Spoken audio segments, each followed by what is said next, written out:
છે રફી છે.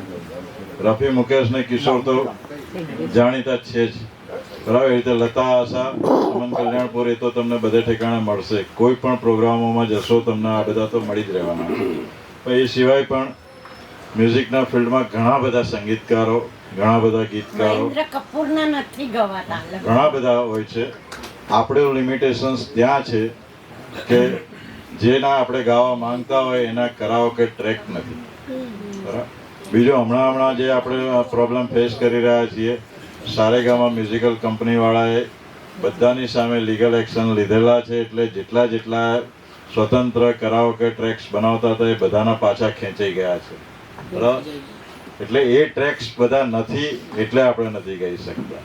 ત્રીજું, વોરા સાહેબે જેમ કીધું, ઓર્કેસ્ટ્રા માટેનો મારો વિચાર એવો છે કે હું અલગથી ગ્રુપ બનાવવાનો છું. એ ગ્રુપની અંદર જેટલા બી પાર્ટિસિપેટ કરવા ઈચ્છતા હોય, એક વસ્તુ તમારે સ્વીકારી લેવાની કે મિનિમમ એક ગીતના 1000 રૂપિયા જો તમે ખર્ચવા ઈચ્છતા હો તો કરાઓકે ઓર્કેસ્ટ્રા આપણે કરી શકીશું, નહીં તો નહીં, બરાબર. અને બીજું કે જે લોકો શીખે છે, હજી જે લોકોને પ્રોપર સુર તાલ લયનો અનુભવ નથી અને ફક્ત ગાવા ખાતર ગાય છે મારા જેવા, એ લોકો માટે કરાઓકે બેસ્ટ છે. તમારી પાછળ જ પેલા 10 જણા વગાડતા હોય ના વગાડતા હોય, પણ આપણે લક્ષ્મીકાંત, પ્યારેલાલ અને શંકર જયકિશન બધા આપણી પાછળ લાગેલા જ હોય છે, એમ માની લેવાનું, બરાબર. પેલામાં તમે સહેજ પણ ભૂલો કરશો એટલે પેલો તરત જ તમને આંગળી ચીંધશે. અહીંયા કોઈ નહીં કે તમે તમારે જવા દો, તમારે જેમ ગાવું હોય. તમારી મસ્તીમાં તમારે ગાવું હોય તો એ છે કરાઓકે અત્યારે જે નવા છે એના માટે.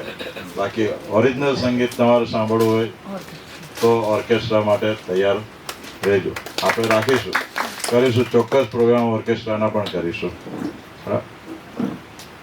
હવે ગીત લઈને આવે છે પ્રકાશભાઈ. जिंदगी कैसी है पहेली, कभी तो हंसाए कभी वो